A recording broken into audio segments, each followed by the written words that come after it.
இந்தியாவை தவிர்த்து வேற எந்த நாட்டில் போய் இருந்தாலும் எல்லாருக்கும் இந்த ஒரு மைண்ட் செட் இருக்கும். அது அமெரிக்கா மட்டும் இல்லைங்க. இன்னைக்கு ராகி மாவு, கருப்பு உளுந்து மாவு இது ரெண்டையும் வச்சுதான் இடியாப்பம் பண்ண போறேன். சமைக்க மாட்டேன், நான் வீடு கிளீன் பண்ண மாட்டேன், நான் ஹெல்ப் பண்ண மாட்டேன் அப்படின்னு இருக்கிற ஒருத்தங்களுக்கு கொண்டு வந்து அதர் கண்ட்ரில அமெரிக்கால விட்டோம் அப்படின்னா என்னெல்லாம் நடக்கும்னு சொல்றேன். அமெரிக்கால இருந்துட்டு ஒவ்வொன்றையும் இந்தியன் பிரைஸ்க்கு எங்க கன்வெர்ட் பண்றீங்க? நீங்க கேட்ட ஒரு சில கொஸ்டினுக்கு நான் ஆன்சர் பண்ணியிருக்கேன், நிறைய மனசு விட்டு பேசியிருக்கேன் அப்படின்னு தாங்க சொல்லுங்க. சிக்கன் கிரேவி இடியாப்பம் இதாங்க இன்னைக்கு டின்னருக்கு.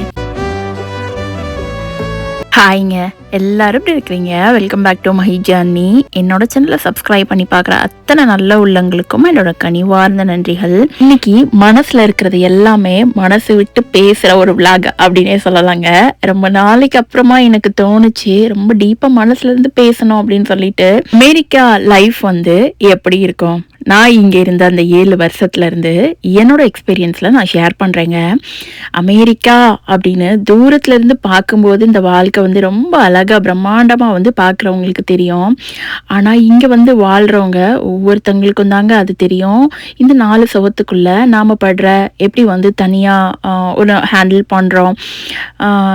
மெயினாக நான் சொல்ல வர்றது எந்த ரிலேட்டிவ்ஸ், பேரண்ட்ஸ் யாருமே இல்லாம ஊர்ல அவங்களெல்லாம் விட்டுட்டு நம்மளோட கலாச்சாரத்தெல்லாம் விட்டுட்டு பல்லாயிரக்கணக்கான மைல்களை அப்பாற்பட்டு நாம இங்க வாழ்றோம் அப்படின்னா சம்டைம்ஸ் நம்மளை யோசிச்சு பார்த்து நாமளே நமக்குள்ள நம்ம தட்டிட்டு இன்னும் நிறைய ஓடணும் அப்படின்னு ஒரு செல்ஃப் மோட்டிவேஷன் வரும் இல்லைங்க. அந்த மாதிரி ஒரு விளாக் தான் இது. அமெரிக்கா புதுசுல எல்லாம் பாத்தீங்கன்னா ஆரம்பத்துல எல்லாமே புதுசா இருக்குங்க. ஏன்னா ஒவ்வொன்றுமே லைஃப் லேர்னிங் தானே. நான்லாம் பாத்தீங்கன்னா கல்யாணமாகி ஃப்ரெஷ்ஷா ஒரே மாசத்துல இங்க இறங்கினேங்கிற மாதிரி. எனக்கு லைஃப்னா என்னன்னு தெரியாது, சமைக்க தெரியாது, இட்லி கூட சொல்ல தெரியாதுங்க. சாட்டா சொல்லணும்னா எங்க வீட்டுல நான் சமைச்சதே கிடையாது. எங்க அம்மாட்ட இப்பவும் கேட்டா நீ எப்படி சமைக்கிறனே எனக்கு தெரியல, உன் வீடியோஸ் எல்லாம் பார்த்தா ஏதோ பண்ற, நீ தான் பண்றியாங்கிற மாதிரி டவுட்டா இருக்குங்கிற மாதிரிலாம் அம்மா டெய்லி பேசுவாங்க என்கிட்ட. ஏன்னா நானே சொல்றேங்க, நான் ஒரு 26 வருஷம் அடுப்பு பக்கமே போனதே கிடையாது, எந்த வேலையும் பார்த்ததில்ல. பட் இந்த மாதிரி இருக்கிற ஒரு கேரக்டரை ஒரு தனியா கொண்டு விட்டு இறக்கும்போது ஒவ்வொரு நாளும் ஒவ்வொரு லைஃப்ல நிறைய அடி வாங்கியிருக்கேங்கிற மாதிரி ஒவ்வொன்றுமே எக்ஸ்பீரியன்ஸ் தாங்க. நல்லா சமைக்க ஆரம்பிச்சதே எப்பன்னு கேட்டீங்கன்னா என்னோட பையன் இட்லி சாப்பிட ஆரம்பிச்சதுக்கு அப்புறம் தான். என் பையனுக்காகவே ஒன்னும் பார்த்து புதுசா பண்ணி கொடுக்கணும் அப்படின்னு நினைப்பேங்க. அதெல்லாம் விடுங்க, ஏதாவது ஒரு ஃபங்க்ஷன் வந்துருச்சு, இப்ப ஊர்ல தீபாவளி, பங்குனி பொங்கல் இந்த மாதிரி எல்லாம் ஏதாவது ஒரு செலிப்ரேஷன்ஸ் வந்துருச்சு அப்படின்னா நல்லா மேக்கப் போட்டுட்டு ட்ரெஸ் கலையாம அப்படியே நைட்டு வரைக்கும் அதை மெயின்டைன் பண்ணுவேங்க. இப்பெல்லாம் யோசிச்சு பாக்குறேன், நாம அந்த மாதிரி வீட்டுல இருந்தோம் அப்படின்னா நமக்கு யாரு சமைச்சு கொடுப்பாங்க, சாப்பாடு எப்படி கிடைக்குங்கிற மாதிரி. ஏன் ஈவன் மந்த்லி பீரியட்ஸ் ஒரு 3 டேஸ் வந்தா கூட அந்த 3 டேஸும் முன்னாடியே யோசிச்சு வைக்கணும். இல்ல காலையிலே அந்த டேக்குரிய 3 வேலையும் சமைச்சு வச்சுட்டு தான் நம்ம படுக்கணுங்கிற மாதிரி தாங்க இப்ப எல்லாமே ஓடிட்டு இருக்கு. ஆனா இதெல்லாம் கிடைக்கலன்னு ஏங்கிக்கிட்டே இருக்கிறது வாழ்க்கையா, இல்ல அடுத்து நம்ம என்ன பண்ணலான்னு நம்மளோட லைஃப் 1 ஸ்டெப் முன்னாடி எடுத்துட்டு கொண்டு போறது நல்லதா அப்படின்னு யோசிச்சோம் அப்படின்னா நமக்கு என்ன வேணுமோ அதை நாமளே இருக்கிற இடத்துல நமக்காக நாமளே உருவாக்கிக்கிறது தான் பழகிக்கணும் அப்படின்னு நான் இப்ப 7 இயர்ஸ்ல நான் இருந்த வரைக்கும் நான் எனக்காக கத்துக்கிட்ட ஒண்ணுங்க. ரொம்ப ஷார்ட் அண்ட் ஸ்வீட்டா சொல்லணும்னா அதுதான் இந்த அமெரிக்க வாழ்க்கை எனக்கு கத்து கொடுத்ததுன்னே சொல்லலாம். ஒரு ஃபர்ஸ்ட் லேர்னிங் எஜுகேஷன். இந்த 6 வருஷம் நான் உள்ள இருக்கும்போது கூட எந்த யோசனையும் இருக்காதுங்க. ஏன்னா ஹஸ்பண்டை டிபெண்ட் பண்ணியே இருந்த அந்த ஒரு டிபெண்டன்ட் வீசால இருந்தனாலேயே எனக்கு எதுவுமே தோணாது. இப்ப எந்திரிச்சு வெளியே போய் ஓடும்போதுதான் மனசுக்குள்ள 1000 ஓடுதுங்க. நான் ஒரு ஒர்க்கு போயிட்டே இருந்தாலும் அந்த ஒர்க் இல்லைன்னா அடுத்து நான் என்ன பண்ணுவேன் அப்படிங்கிற ஒரு கொஸ்டின் எனக்குள்ள வருது. ஏனே அது எனக்கு தெரியவே இல்லை. வெளியே போய் ஒர்க் பண்ற எல்லா உமனுக்குமே ரிலேட் ஆகும்னு நான் நினைக்கிறேன். அப்படியே நம்ம ஒர்க் போயிட்டு இருந்தாலுமே அடுத்து நம்ம வீட்டுக்கு என்ன சமைக்கணும், நைட்டு படுக்கும்போது எவ்ரிடே என் மைண்ட்ல ஓடுறது இது ஒண்ணுதாங்க. காலையில என்னென்ன சமைக்கணும் இதெல்லாம் மைண்ட்ல ஃபிக்ஸ் பண்ணிட்டு அதுக்கப்புறம் தான் எனக்கு தூக்கமே ஒரு ரிலாக்ஸா. 2 டைப் ஆஃப் மாவு எடுத்துதான் நான் இன்னைக்கு இடியாப்பமே புளிஞ்சேங்க. ராகி மாவு, கருப்பு உளுந்து மாவு. இதை நான் எப்படி பண்ணிருக்கேன்னு ஸ்டெப் பை ஸ்டெப்பா காட்டியிருக்கேன். அப்படியே நம்ம பின்னாடி பேசிட்டே இருக்கலாமேங்க. ரொம்ப மனசு விட்டு டீப்பா அவங்க கூட பேசணும்னு தோணுச்சு, அதுக்காக தான் இந்த விளாக். இல்லாததை உருவாக்குதல் அப்படின்னு சொல்லுவோம்லங்க, அந்த மாதிரி தான் நம்ம கிட்ட இங்க என்னென்ன நம்ம இந்தியால மிஸ் பண்றோமோ அது எல்லாத்தையும் நம்மளே நம்ம வீட்டுக்குள்ள உருவாக்கிக்கலாமே, நம்மளோட பசங்களுக்கு நம்ம அதை காட்டவாது செய்யலாமே அப்படின்னு சொல்லிட்டு தான் ஒன்னும் பண்ணுவேங்க. கோவிலுக்கு போறதா இருக்கட்டும், அங்க எல்லாரும் எப்படி இருக்காங்க, எப்படி ட்ரெஸ் அப் பண்ணிருக்காங்க, பாருங்க அப்படிங்கிற மாதிரி கோவில்ல போய் சொல்லுவேன். இந்த சாமியோட பேர் என்னன்னு சொல்லுவேன். பட் சம்டைம்ஸ் நானே டயர்ட் ஆயிடுவேங்க. இப்ப நம்ம ஊர்ல எல்லாம் நினைச்ச உடனே கடைக்கு போய் மல்லிகைப்பூ வாங்கலாம், அப்படி இல்லைன்னா ஃப்ரெஷ்ஷா கருவேப்பிலை வாங்கலாம். அப்படியும் இல்லைன்னு வச்சுக்கோங்களேங்க, ஒரு சின்ன சின்ன இந்தியன் கடைக்கு போயிட்டு என் தேங்காய் சில்லு கூட எங்க ஊர்ல எல்லாம் வாங்கலாங்க. அந்த காலத்துல எங்க மாமா வீட்டுல இருக்கும்போது, எங்க அம்மாவோட அம்மா வீட்டுல இருக்கும்போது தேங்காய் சில்ல கூட ஒரு ₹1 கொடுத்து ஒரு 10 சில்லு கொடுப்பாங்கன்னு நினைக்கிறேங்க, ஞாபகம் இருக்கு. கொடுத்து வாங்கிட்டு வர சொல்லுவாங்க. அந்த மாதிரிலாம் வாங்கிட்டு வந்திருக்கோம். பட் இங்க வந்து பாத்தீங்கன்னா ஒரு இட்லி கூட கடையில வாங்க முடியாது. இப்ப வெளியே ட்ரிப் எல்லாம் போறோம் அப்படின்னா சாப்பாடு கெட்டி கொண்டு போய் சாப்பிடணும், அப்படி இல்லைன்னா பர்கர் பீஸா தான் சாப்பிடணும். என்னன்னு என்னோட பையனுக்கு சொல்லிக் கொடுக்கணும் அப்படின்னு நினைச்சேங்க. பட் இங்க மிஷிகன் கிளைமேட் பாத்தீங்கன்னா அதுலயும் கிரேசிங்கிற மாதிரி மொத்தமே 2 மாசம் தான் வெயில் அடிக்கும். இந்த இயர் நான் அதை பண்ணல, லாஸ்ட் இயர் நான் பண்ணியிருந்தேன் கார்டனிங் வந்துட்டு. இந்த இயர் எதனால பண்ணல அப்படின்னு சொல்றேன். எங்க வீட்டு பால்கனி ரொம்ப குட்டி தோட்டம் தான், நிறைய போடலாங்க குட்டி குட்டி செடி வச்சு. பட் அந்த 2 மாசத்துக்கு அப்புறமா அந்த பிளான்ட் வந்துட்டு கொஞ்சம் சீக்கிரமாவே அந்த கிளைமேட் மாறும்போது அது ரொம்ப வாடிடுது. அதை பாக்குறதுக்கு ரொம்ப கஷ்டமா இருந்த ஒரு ஃபீல் இருந்தது. ஸோ அதனால இந்த இயர் பண்ணலைங்க. நான் லாஸ்ட் வீக் கூட ஒரு வீடியோ போட்டிருந்தேங்க என்னோட ஃபேஸ்புக்ல. அது ரொம்ப ட்ரெண்டிங் ஆச்சு, இன்ஸ்டாகிராம்லயும் நிறைய பேர் கமெண்ட் பண்ணியிருந்தாங்க. அதான் டாலர்ல சம்பளம் வாங்குறீங்கல்லங்க, அப்புறம் என்னங்க மாம்பழம் வாங்கி சாப்பிட்றதுக்கு 6 மாம்பழமா இந்தியா பிரைஸ்க்கு எங்க கன்வெர்ட் பண்ணி சொல்றீங்க அப்படின்னு சொல்லிட்டு. கண்டிப்பா இந்த வீடியோ பாக்குற நிறைய பேருக்கு இது ரிலேட்டா இருக்கும்னு நினைக்கிறேன். இது வந்து ஒரு வீடியோ பாக்குறவங்களுக்கு பல ஆங்கிள் தோணுங்க. ஒரு நல்ல கைண்ட் ஆஃப் பீப்புள் இருக்கிறவங்களுக்கு வந்து எந்த மாதிரி தோணும்னா, ஓகே அந்த ஊர்ல மாம்பழம் இப்படி கிடைக்குதுன்னு அவங்க போடுறாங்க, ஸோ அப்ப நம்ம கிட்ட வந்து கிடைக்குது மாம்பழம், நல்லாவே கிடைக்குதுங்கிறப்ப நம்ம நல்லா தாராளமா வாங்கி சாப்பிடலாம், அதை வேஸ்ட் பண்ணாம யூஸ் பண்ணிக்கலாம் அப்படிங்கிற மைண்ட் செட் இருக்கிற பீப்புளும் கமெண்ட் பண்ணியிருந்தாங்க. இன்னொரு செட் ஆஃப் பீப்புள்ஸ் வந்துட்டு ஸோ டாலர்ல தானே சம்பாதிக்கிறீங்க, அப்புறம் என்ன மாம்பழம் வாங்கி சாப்பிட்றதுக்கு அப்படிங்கிற மாதிரி கமெண்ட் பண்ணியிருந்தாங்க. ஸோ நான் சொல்ல வர்றது, ஒரு வீடியோ வந்து ஒருத்தங்களை ரீச் ஆகும்போது அவங்களோட மனநிலை, அவங்களோட மைண்ட் செட் எந்த மாதிரி இருக்குதோ அதுக்கேற்ற மாதிரி தான் கமெண்ட் பண்ணுவாங்க. அதுக்கேற்ற மாதிரி தான் அவங்க அந்த வீடியோவை கிராஸ் அவுட் பண்ணியுமே போவாங்க. அப்படிதான் நான் ஃபீல் பண்ணுவேன் ஒவ்வொரு கமெண்டுமே.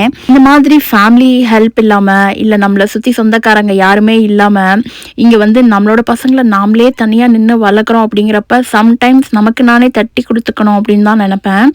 ஏன்னா ஊரில் இருக்கும்போது சின்ன சின்ன விஷயத்துக்கு கூட யாரையாவது ஒருத்தங்களை டிபெண்ட் பண்ணுவோம். இப்போ வந்து வெளியே போகணும், கடைக்கு போகணும் அப்படின்னா, ஏன்னா நான் டிபெண்ட் வீசால் அந்த 6 வருஷம் இருக்கும்போது எனக்கு அந்த இது இருந்திருக்கு. நான் வீட்டை விட்டு வெளியே ஒரு வாக்கிங் போனால் கூட ரொம்ப பயப்படுவேன். பட் இப்போ வந்து காரெல்லாம் ஓட்டினதுக்கப்புறம் எனக்கே ஒரு கான்ஃபிடென்ட் வந்து ஒரு 0.5 இருக்குது அப்படின்னு தான் நான் சொல்லுவேன். எனக்கு மட்டும் இல்லை, இதை வந்து வெளியே போய் நிறையா ஜாப்க்கு போகிறவங்க, கார் எடுத்துகிட்டு எல்லாமே தனியாக அவங்க ஹேண்டில் பண்ணுறவங்களுக்கு அது நிறையாவே புரியும், ரிலேட் ஆகும்னு நினைக்கிறேன். இந்த 3 மாதம் லீவ்ல எல்லாம் பாத்தீங்கன்னா எல்லா நேரமும் நம்ம பசங்களை வந்து நாமளே என்கேஜா வச்சுக்கணும். இதே இது இப்ப எங்க பக்கத்துல வந்து அம்மா கூட இருக்கோங்கிறப்ப அம்மா கிட்ட விட்டுருவேன். அம்மா நீங்க கொஞ்ச நேரம் பாத்துக்கோங்கம்மா, நான் நல்லா தூங்கி எந்திக்கிறேன், ரிலாக்ஸா இருக்கிறேன் அப்படின்னு சொல்லிட்டு. பட் அந்த மாதிரி ஒரு சான்ஸ் இங்க கிடையாதா? ஸோ காலையில இருந்து ஈவினிங் வரைக்கும் அவன் கூடவே விளையாண்டுக்கிட்டு அவனே என்கேஜ் பண்ணிட்டு, ஸோ இந்த மாதிரி இருக்கிறதுமே நம்மளே நமக்கு ஒரு சேலஞ்சிங் டாஸ்காக தான் சொல்லுவேன். 3 மந்த் நான் என்ன நினச்சிருந்தேன் அப்படின்னா, என் மைண்ட் செட்டில் நான் வந்து இந்தியாவுக்கு போகணும், அம்மா கூட ஸ்டே பண்ணணும், அவங்க கூட கொஞ்சம் எனக்கு மனசு விட்டு நிறைய பேசணும். பட் என்னதான் நம்ம வந்து ஃபோனில் பேசி இது பண்ணாலுமே, பட் அம்மா வந்து ஊரில் போய் பார்க்கும்போது அது ஒரு தனி சந்தோஷம் தானேங்க அப்படின்னு நான் நிறைய நினச்சிருந்தேன். பட் எங்களுக்கு வந்து இப்போ விசா ஸ்டாம்பிங்கில் இருக்குது அப்படிங்கிறனால நாங்கள் வந்து வெளியே போகவே முடியாது.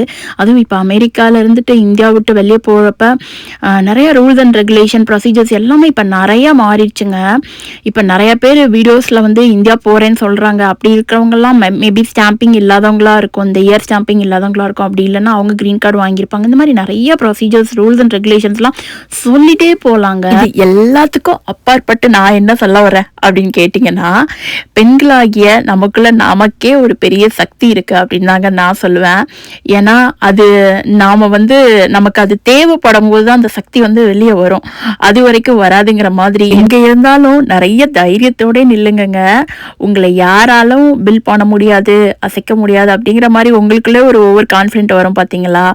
அந்த டைம் தான் நீங்க வந்து உங்களை இன்னும் பில் பண்ணிட்டு இருக்கீங்க அப்படின்னு அர்த்தம் நான் நினைக்கிறேன். சரி, இதெல்லாம் விடுங்க. சம்டைம்ஸ் நமக்கே தோன்றது ஒரு செல்ஃப் கேரிங், அப்புறம் நமக்கு என்ன தேவையோ அதை நம்மளே தேடி. கல்யாணத்துக்கு முன்னாடி எல்லாம் பாத்தீங்கன்னா நல்லா தூங்குவாங்க கதவை பூட்டிட்டு அப்படிங்கிற மாதிரி. நான் அப்படித்தாங்க இருந்தேன். ஏதாவது இப்போ படிக்கல, கொஞ்சம் மார்க் கம்மியாயிட்டான், இல்லை வந்து கோவம் வருது அப்படின்னா கதவு பூட்டிட்டு நல்லா தூங்கிடுவாங்க. அப்போ தூங்கி எழுந்துச்சேன்னா என் மைண்டு ஃப்ரெஷ்ஷாக இருக்குமா, அந்த டைமில் நான் வந்து எடுத்து ஹோம்ஒர்க்லாம் பண்ண ஆரம்பிச்சேன்னா சீக்கிரமாக முடிச்சிருவேன். அந்த ஒர்க்கை வந்து ஃபாஸ்ட்டாக ஃபினிஷ் பண்ணிவிட்டு அடுத்து என்ன பண்ணுறது அப்படிங்கிற மாதிரி தான் மைண்டு துருன்னு இருக்கும். அந்த ஒரு கான்செப்ட் தான் நான் இங்கேயுமே பில்ட் பண்ணுவேங்க. இப்போ எனக்கு ஒர்க் பண்ணிட்டு இருக்கேன், சம்டைம்ஸ் மைண்டு கிராங்கியாக இருக்குது அப்படின்னா கிச்சனில் இல்லாத ஒர்க் எல்லாமே எடுத்து போட்டு பண்ணுற மாதிரி எனக்கு வந்து ஒரு ஹாப்பினஸ் வேறு எதுவுமே கிடையாதுங்கிற மாதிரி தான். சம்டைம்ஸ் நம்ம பாட்டு கேட்டுட்டு பண்ணும்போது இன்னும் செம ஜாலியாக இருக்கும். இதெல்லாம் ஒரு ஃபைனல் டச் என்னன்னு கேட்டிங்கன்னா, இப்போ வீட்டில் கொஞ்சம் போர் அடிக்கு அப்படின்னா கார் எடுத்துகிட்டு போய் பசங்களை எங்கேயாவது பார்க்கில் விட்டு அவங்க விளையாண்டுட்டு இருக்க டைமில் நாம ஒரு வாக்கிங் மாதிரி பாட்டு கேட்டுட்டு ஒரு ஸ்லோ வாக்கிங் போனோம்னு வச்சுக்கோங்களேங்க, அது இன்னும் செம்ம ஹாப்பியா இருக்கும். இக்கரைக்கு அக்கறை பச்சை அப்படிங்கிற மாதிரி தாங்க. எங்க ஊர்ல எல்லாம் பாத்தீங்கன்னா எனக்கு தெரிஞ்சு வாக்கிங்லாம் வெளியே ரோட்ல இறங்கிலாம் நடக்க முடியாது. ஸோ அதெல்லாம் இங்க கிடைக்குது அப்படின்னா இக்கரைக்கு அக்கறை பச்சை அப்படிதாங்க சொல்லுவேன். எங்க அம்மாவை நான் பார்த்தே வளர்ந்தனாலையோ என்னமோ தெரியாது, எங்க அம்மா என் கண்ணு முன்னாடி எல்லா ஒர்க்கும் அவங்களே தாங்க பண்ணுவாங்க. சமையலா இருக்கட்டும், எங்களை படிக்க வச்சதா இருக்கட்டும், அதுக்கப்புறம் எங்கள் அம்மா விறகடுப்பில் தான் சமைப்பாங்க. அம்மா சமைச்சிக்கிட்டே நாங்கள் வந்து விறகடுப்பு ஓரமாக உட்காந்து நாங்கள் படிப்போம். அப்போ அதெல்லாம் நான் பார்த்து எங்களோட அம்மாவோட அம்மாவும் அப்படி தான். அம்மாவோட அம்மா பார்த்தீங்கன்னா இன்னும் கொஞ்சம் எக்ஸ்ட்ரீம். அவங்க இன்னும் சூப்பராக ஒர்க் பண்ணுவாங்க. மாடு இருக்கும், கோழி இருக்கும், 4 மாடு ஒரே நேரத்தில் பால் பிச்சு அந்த ஒர்க் எல்லாமே அவங்க பண்ணுவாங்க. இதெல்லாம் நாங்கள் 4:30 மணிக்கு எந்திரிச்சு உட்கார்ந்ததுலேருந்து பார்ப்போம். பால் கறக்கிறதுக்காக 4:30 மணிக்கு வருவாங்க. அதனால நாங்கள் எல்லாருமே எந்திரிச்சிருவோம். அப்போ பார்த்துட்டு அப்படியே உட்காந்துட்டே இருப்பேன். இதுதான் அப்போ என்னோட ரிலாக்ஸேஷனாக இருந்தது. பட் இப்போ இருக்கிற பசங்களை எடுத்துக்கோங்க, சரி நம்ம ஒர்க் பண்ணுறதையாவது அவங்க பார்க்கட்டுமே, அட்லீஸ்ட் நம்ம வாஷ் பண்ணுறது நம்ம என்ன பண்ணுறோம் அப்படின்னு சொல்லிட்டாவது அவங்கள நான் அதுக்குள்ளே என்கேஜ் பண்ண நான் ட்ரை பண்ணுவேன். பட் 100% சக்ஸஸான்னு கேட்டிங்கன்னா அதுக்கு எனக்கு ஆன்சர் தெரியலங்க. என்னால் முடிஞ்ச அளவுக்கு ட்ரை பண்ணுவேன். இந்த வீடியோவில் நான் குக்கிங் பண்ணுறேன் இல்லைங்க, இடியாப்பம், இது ரெசிபி அப்படியே வேணும் அப்படின்னு நினச்சிங்கன்னா நீங்கள் கமெண்ட் செக்ஷனில் சொல்லுங்கள். நான் இதை வந்து ரெசிபி வீடியோவாக சேஞ்ச் பண்ணி உங்களுக்கு போடுறேங்க. ஏன்னா நான் வந்து அப்பா வந்து ஒரு செல்ஃப் மோட்டிவேட்டருங்க. அப்பா வந்து எனக்கு கேரளாவில் ஒர்க் பண்ணுறாங்க. பார்த்தீங்கன்னா 2 வாரத்துக்கு ஒரு தடவை தான் வீட்டுக்கு வருவாங்க. அங்கே வந்து ஒரு கிளாத் பிஸ்னஸ் மாதிரி பண்ணுறாங்க அப்பா. அங்கே தான் ஒரு குட்டி கடை இருக்குது. அந்த குட்டி கடையிலேருந்து அப்பா துணியெல்லாம் எடுத்துகிட்டு போய் லைனுக்கு போய் தோளில் பேக் வச்சு இதெல்லாம் விற்பாங்க. இதெல்லாம் எனக்கு ரொம்ப வருஷமாக தெரியாது. அப்பா வந்து பிஸ்னஸ் பண்ணுறாங்க அப்படின்னு தான் நினைப்பேன்.